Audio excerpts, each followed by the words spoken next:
Assalamualaikum warahmatullahi wabarakatuh. Perkenalkan, saya Amrina Rosadah dengan NIM 230402200101 dengan prodi PGMI 2C. Di sini saya akan menjelaskan pemikiran Islam Indonesia menurut Ahmad Soekarti. Untuk memenuhi tugas mata kuliah Studi Islam Indonesia dengan dosen pengampu Bapak Dr. Oktio Franky Biantoro, MPDI. Pertama, kita akan mengenal siapa sih Ahmad Soekarti itu. Untuk itu, mari kita lihat biografi Ahmad Soekarti. Ahmad Soekarti atau yang biasa dikenal dengan Syekh Ahmad Soekarti memiliki nama lengkap Ahmad bin Muhammad Soekarti Al-Kharaj Al-Ansari. Ia lahir pada tahun 1872 di daerah Atfu, Donggala, Sudan. Beliau wafat di Jakarta 6 September tahun 1943. Ahmad Soekarti berasal dari keluarga yang taat beragama. Ayahnya bernama Muhammad yang masih diyakini memiliki hubungan dengan Jabir bin Abdullah Al-Ansari. Pada masa kecil, Ahmad Soekarti banyak belajar Al-Quran hingga beliau menghafalnya. Kemudian dewasa beliau diajarkan ilmu agama seperti fikih dan tauhid oleh ayahnya. Pada usia yang 22 tahun, Ahmad Soekarti menunaikan ibadah haji. Kemudian beliau menetap di Madinah selama 4 tahun. Selama menetap di Madinah, Ahmad Soekarti banyak belajar berbagai disiplin ilmu seperti fikih, tafsir, dan hadis. Setelah 4 tahun menetap di Madinah, Ahmad Soekarti kemudian pindah ke Mekah. Ahmad Soekarti berada di Mekah kurang lebih selama 11 tahun.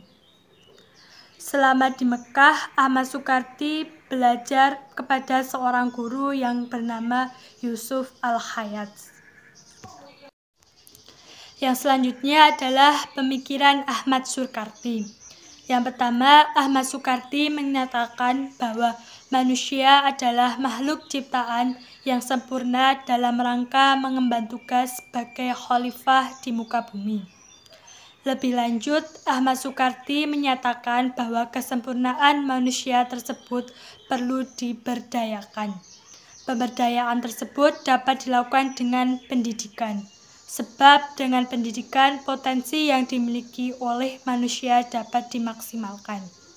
Ahmad Soekarti juga meyakini bahwa pendidikan dan pengajaran adalah kunci tercapai dan terciptanya kemajuan peradaban manusia. Yang kedua, Ahmad Soekarti menyatakan bahwa sistem pendidikan hendaknya mencerminkan kebutuhan masyarakat. Dalam arti, pendidikan hendaknya mampu mengakomodasi kebutuhan yang ada dalam masyarakat, penaikan secara menyeluruh dan jasmani dan rohani. Dan yang tidak kalah penting, sistem pendidikan harus bersinergi dengan nilai-nilai ketuhanan dan kemanusiaan. Yang ketiga, menurut Ahmad Soekarti, agama tidak dapat tegak secara sempurna tanpa didukung ekonomi yang mapan dan tingkat pendidikan yang memadai. Yang selanjutnya, dari pemikiran Ahmad Soekarti yang terdahulu, kemudian muncul pemikiran atau ide-ide pembaharuan pendidikan Ahmad Soekarti. Yang pertama adalah aspek kelembagaan.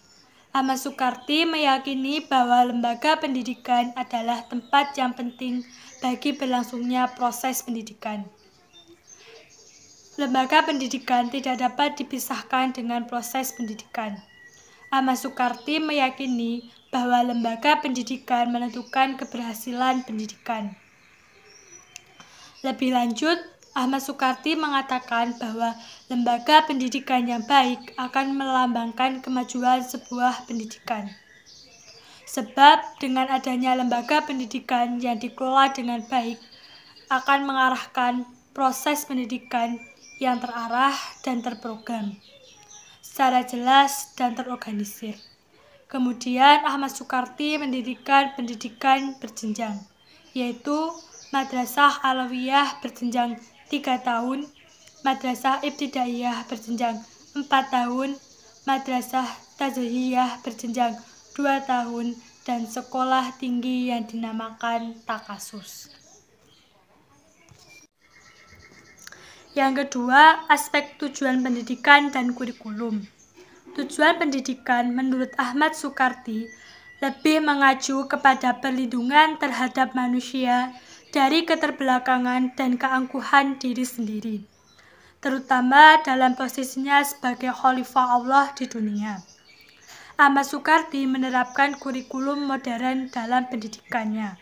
Materi dan kitab disesuaikan berdasarkan dengan tingkat dan waktu lama belajar santri dan siswa. Materi pelajaran yang diajarkan adalah bahasa Arab, qawaid, nahwu, shorof, balaghah, bahasa Belanda, agama Islam dari Al-Quran beserta tafsirnya, hadis dengan mutolaah hadisnya, ilmu hitung, ilmu bumi, ilmu ukur, ilmu mantik, ilmu tarik, dan ilmu tata buku. Kurikulum yang disusunnya memberi peluang bagi siswa untuk berkembang dan berkompetensi berdasarkan kemampuan dan bakat yang mereka miliki. Yang ketiga, pendekatan dan metode menurut pandangan Ahmad Soekarti.